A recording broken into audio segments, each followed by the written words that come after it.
Good morning, St. Philip's family, and a blessed Tuesday after Trinity Sunday to you. Today, in our reflections on the Psalter, I want to continue to cultivate a heart of worship. And of course, if you'll remember, I've said over and over again now that the way we do that is by knowing something about the object of our worship, knowing something about our God. Well, so far we have looked at God's attributes of beauty, of infinitude, and of omnipotence. But today I want to just briefly consider God's sovereignty over our lives. We'll be in Psalm chapter 2, and so I'll go ahead and read that. Why do the nations rage, and the peoples plot in vain? The kings of the earth set themselves, and the rulers take counsel together, against the Lord and against his anointed, saying, Let us burst their bonds apart, and cast away their cords from us. He who sits in the heavens laughs. The Lord holds them in derision.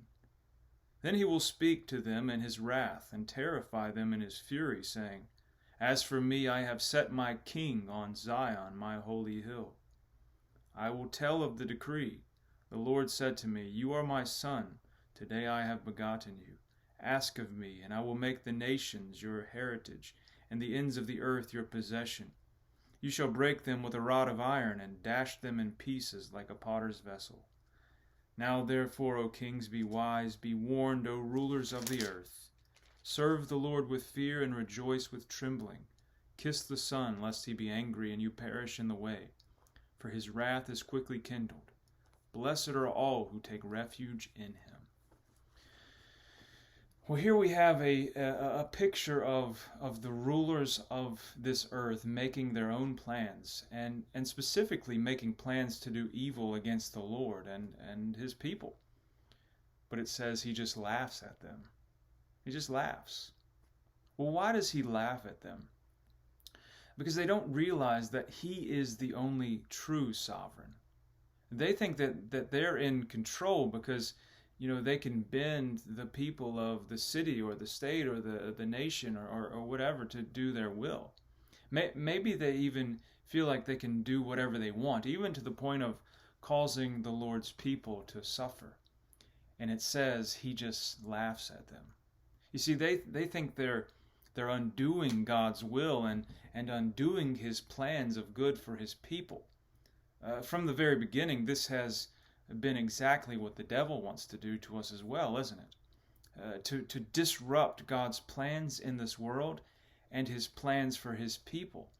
So the devil, he pounds on us and he pounds on us. He throws all kinds of stuff at us, whether it's temptations or sickness or suffering. The devil tries to destroy us. But as we read here, God just laughs, because he knows that nothing can happen to us apart from his own sovereign will. Not a single hair from our head can fall apart from his will. I think it was the late 19th or early 20th century English minister Samuel Chadwick, who one time when he was in his study and couldn't discover what God wanted him to preach on for the following Sunday, so he took a walk down a lane and went past the blacksmith shop. And there was standing there this giant brute of a man, but then there was standing beside him a sort of well-dressed, refined-looking man. And this giant brute of a man was, he was beating a piece of metal on this anvil with all of his might. And the other man was standing right beside him, pointing here and pointing there, just pointing. And Chadwick walked up to the man who was dressed nicely, and he said, Sir, why are you here? This giant man with this hammer, he's doing all the work. What are you doing here? And he said, I'm the blacksmith. So Chadwick said, well, what do you mean you're the blacksmith? I thought that that man's the blacksmith there who's beating with the hammer, who's doing all the work. And the man said, what? This giant brute here is a dunce. He's an idiot. He knows nothing. He only hits where I tell him to hit, and he only hits as long as I tell him to hit. He thinks he's beating a piece of metal into nothing. but in the end, I'll have a work of art. Well, that's the same way that God is with the devil and his people's lives. The devil beats on us and beats on us and beats on us and beats on God's people, thinking he's going to destroy us. But he can only hit where God allows him to hit. He can only hit as hard as God allows him to hit, and he can only hit as long as God allows him to hit. And when he's finished, the thing that he has tried to destroy, he has actually helped to create. He has actually helped to form into the image of Christ. You see? And it's the same with everything else in this world. God takes what was intended for evil against you, and he uses it for what he has sovereignly decreed and planned all along, which is your conformity to his Son, Jesus Christ. Isn't that what Paul says in Romans 8:28 and 29?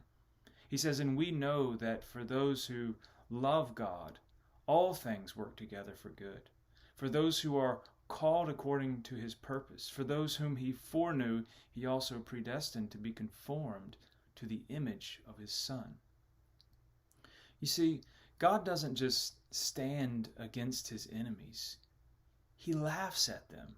He literally scoffs. He makes fun of them because even in their rebellion against him, they accomplish his will. The people in this world that you and I might be afraid of, God laughs at them. If all of the combined armies in the world gathered with the devil against Christ, they would be like little moths flying to attack the sun. Because as verse 6 says, God has set his king on his throne, and he laughs at the nations who rage against him. So fear not, brothers and sisters. I know that it feels like we are living in uncertain times right now. But they're not uncertain to our God, because he is sovereign over it all, and he is accomplishing his purposes as we speak. What you and I have to decide is, are we willing?